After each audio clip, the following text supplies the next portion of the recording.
Les massages, il y a ça, tiens, là, ça c'est pour les courbatures.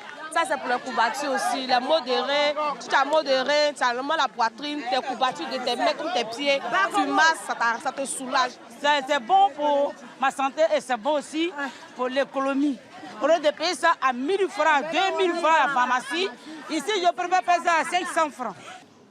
Il y a des vrais médicaments du circuit licite qui se retrouvent dans la rue par la faute de certains pharmaciens.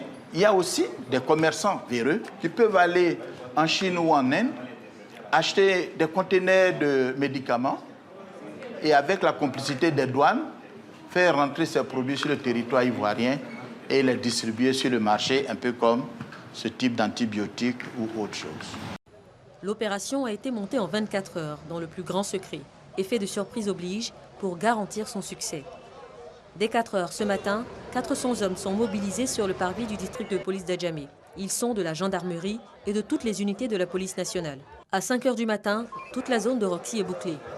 L'opération, menée à la demande du ministère de la Santé publique, est pilotée par le Cotramed et le commissaire du district de police d'Adjamé. L'État ne peut pas rester insensible, ou du moins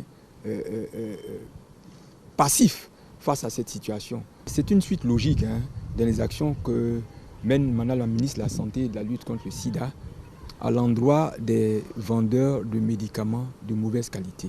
On le fait en guise d'avertissement et on espère qu'elles comprendront le message qui a été lancé. Nous aurions pu procéder à des arrestations. On n'est pas allé jusque-là. Roxy est un symbole dont nous savons que la lutte, nous ne devons pas la mener seulement à Roxy.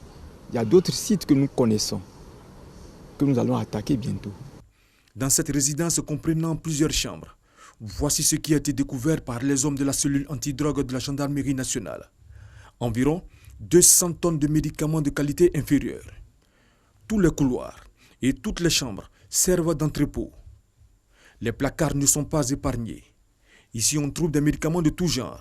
Arrivé sur les lieux, le commandant supérieur de la gendarmerie nationale, le général Alexandre Apalotouré, a pu faire le constat. Une véritable unité.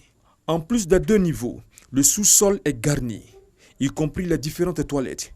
Ajoutez à cela une salle de consultation, d'où un appel à la vigilance. Il y a 2 niveaux au-dessus et un sous-sol, y compris le poste de garde ici, qui sont pleins de médicaments. C'est des objets à tuer qui étaient conservés ici. Un appel à l'endroit de toute la population pour que ces genres de choses-là soient dénoncés. 4 individus ont été interpellés pour nécessité d'enquête. Ces médicaments sont réputés peu chers. Ils sont au mieux inefficaces et toxiques, voire mortels pour ceux qui les consomment.